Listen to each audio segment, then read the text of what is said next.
Is OnlyFans evil or just a thing?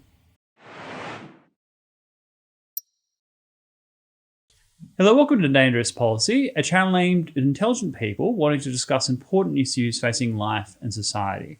My name is Crispin, and today I'm going to talk about OnlyFans. Now, if you don't know what OnlyFans is, congratulations. My recommendation is you stop this video and go back and live your happy, normal life. If you're unwilling to follow that advice, OnlyFans is a place where people can subscribe, pay money to individual content creators, but for explicit material. Now, what difference is that to pornography? Well, porn, it's instant gratification. You type porn, it comes up.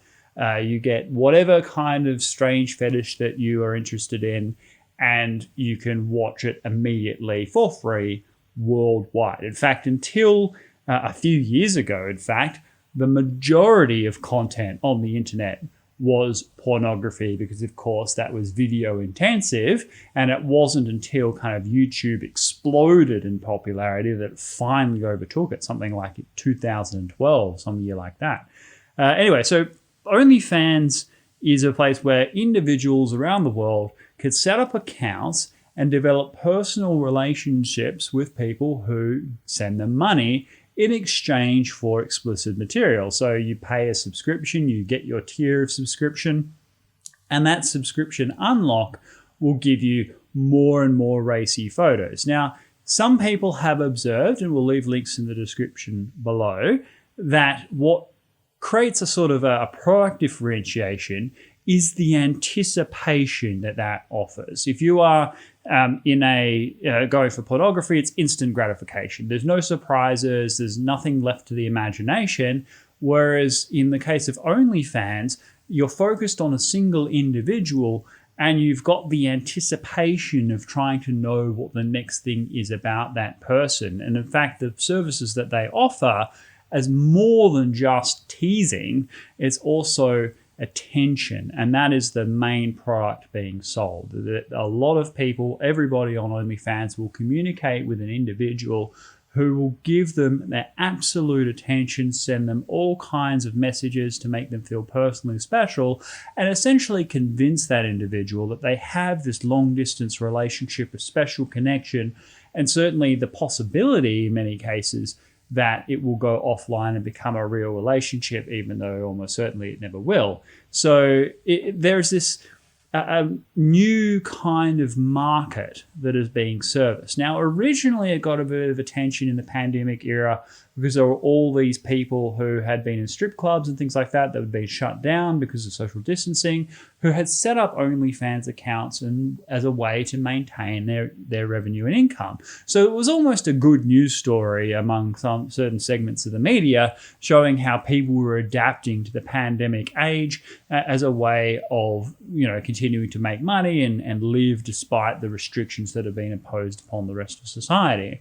Whereas very quickly, this has turned into something far more serious, not only in terms of the explosion in the number of people who have OnlyFans accounts and subscribers, but also it calls into question the nature of our human interactions and the way in which romantic partnerships are supposed to operate, and the further implications that has for our broader culture and society.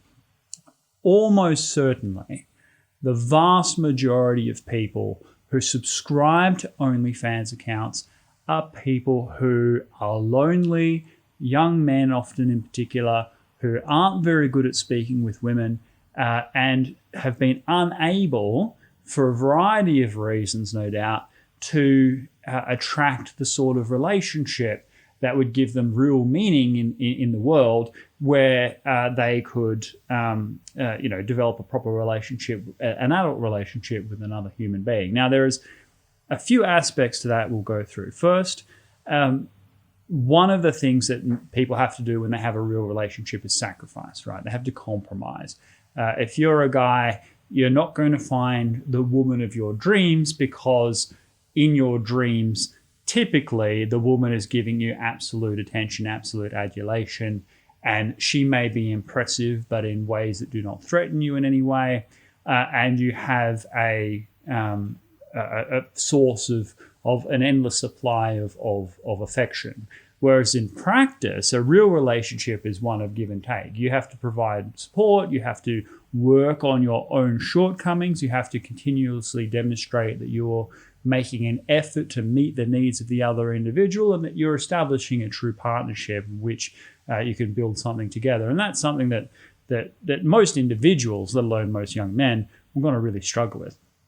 But more importantly than that, the relationships that people have is kind of a Pareto distribution, right? So it was often thought that, all the romantic tales, there's someone out there for everybody, and, you just go out and got to meet the person, you'll meet the person you'll just know, and then that will be the right person, you'll be happy together.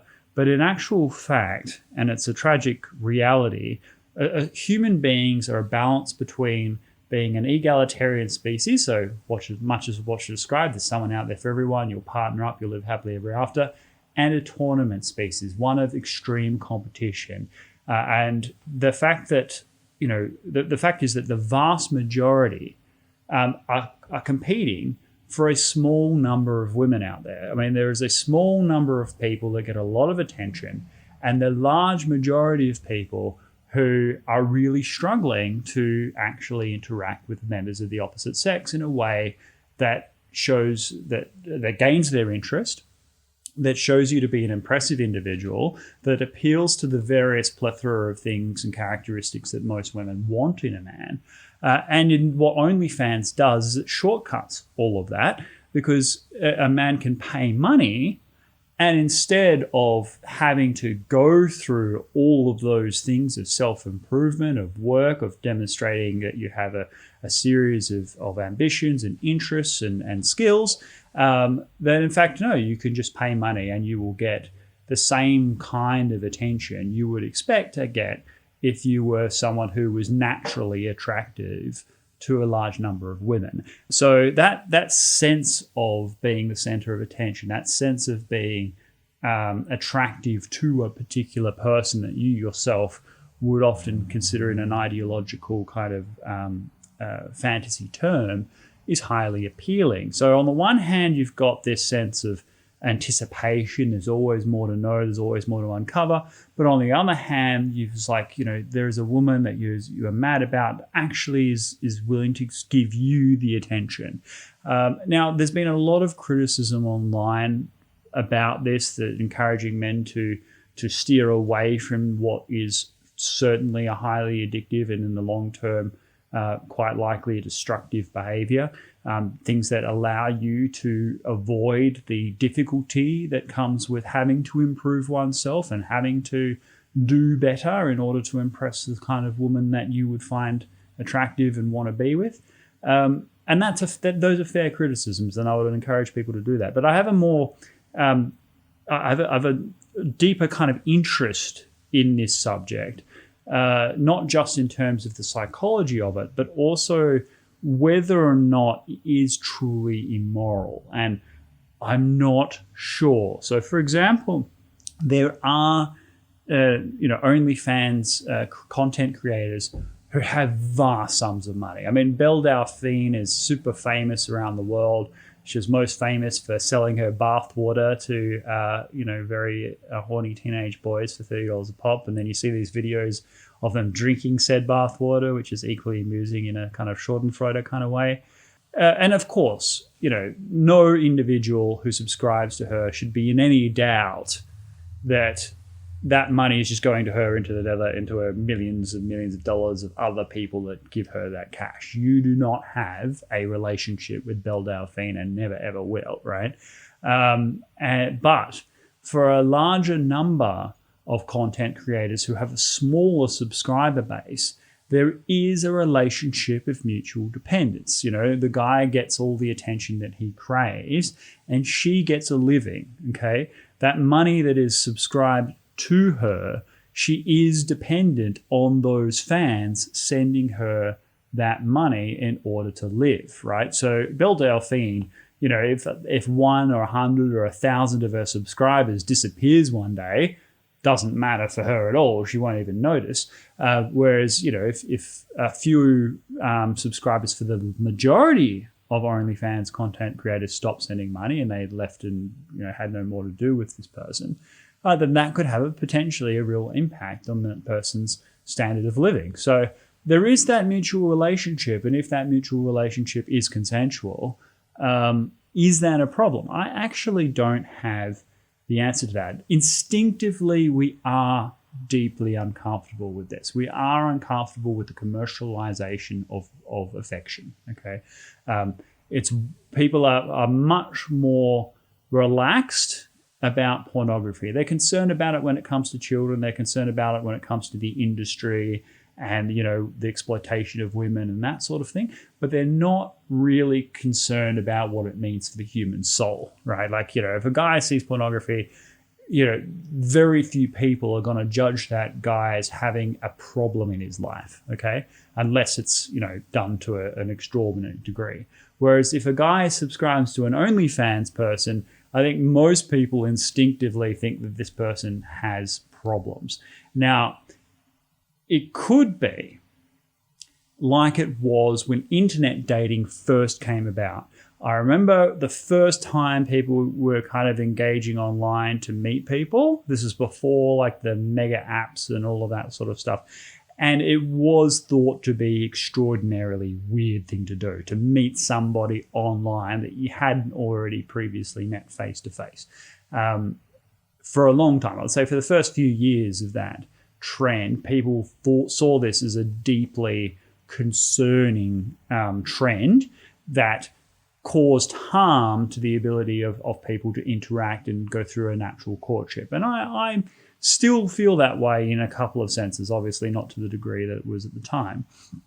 And also, people were concerned about the promise of what online dating would bring, that you've got a limited number of options in your day-to-day life in terms of romance partners, and it's far more efficient to just go online, find someone with the appropriate characteristics, shared interests, and so on. That computers will become the ultimate matchmaking service, and that people would develop more meaningful relationships and effective long-term relationships by meeting people online. That was kind of where it all flipped, and that promise was also fulfilled. So this new kind of commercialization of personal affection is kind of the next step to that. Guys want to feel special, and because the nature of human romance in all its tragedy is that most women are attracted to a minority of guys, that means a majority of guys will not get that attention.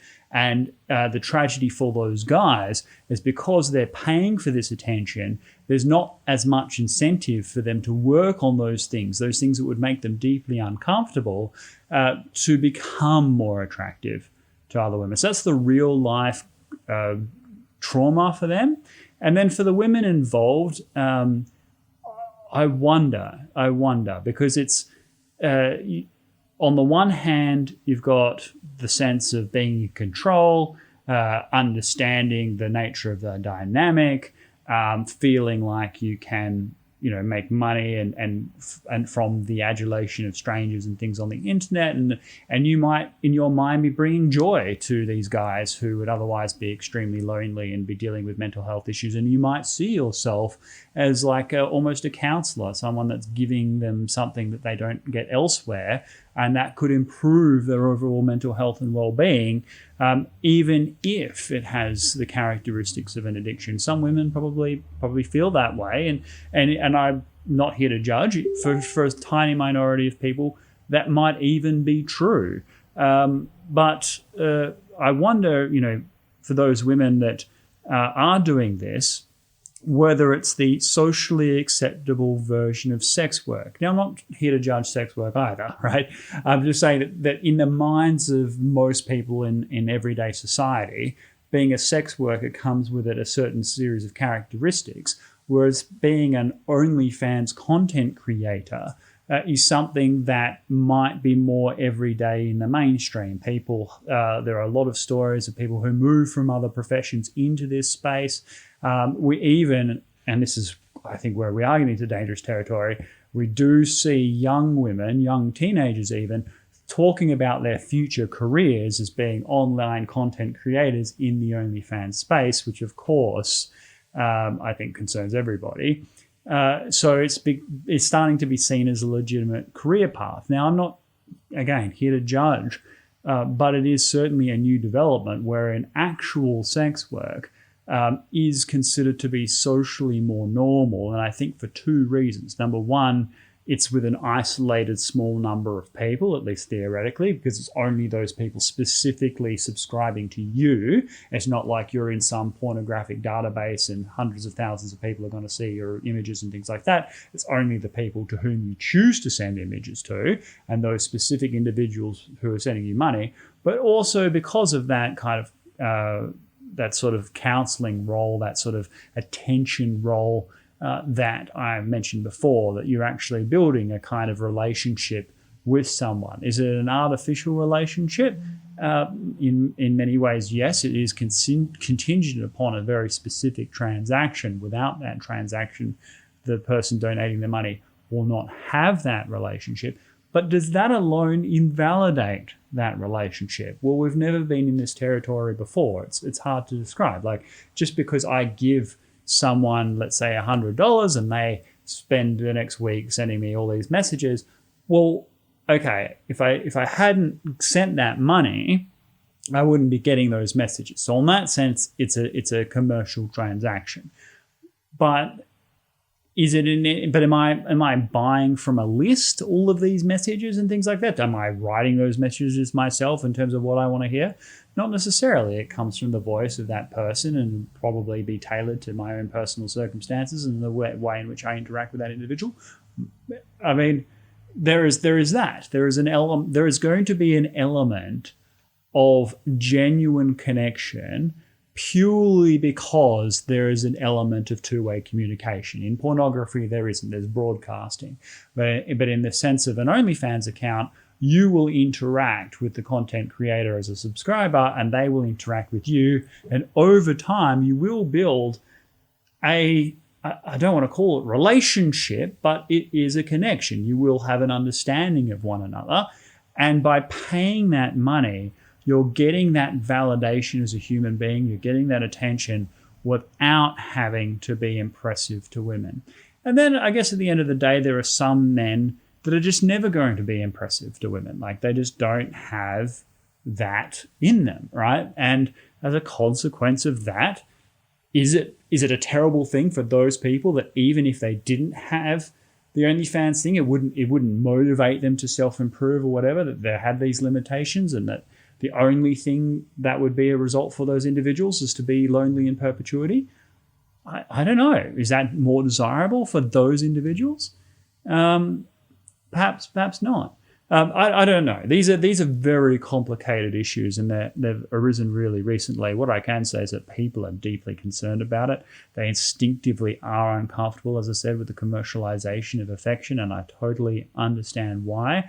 But when we try and think intellectually through these issues, it becomes much more difficult to articulate specifically what it is that is the real problem.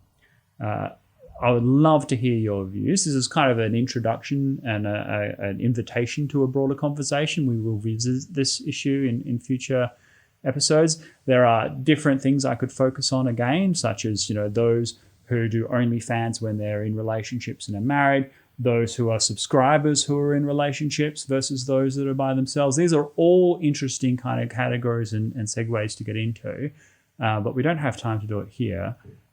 Do let me know your thoughts down below and where you would like to take this conversation. I, for one, don't recommend getting into an OnlyFans account either as a creator or a subscriber, but only because I think, having real relationships is more validating and rewarding and will help you grow as an individual. But I don't have a moral case to make on this. And for that reason, I would really like to hear the views of the people out there and what kind of future videos on this subject we might make. Thank you very much for listening so far, and I will see you next time. Goodbye.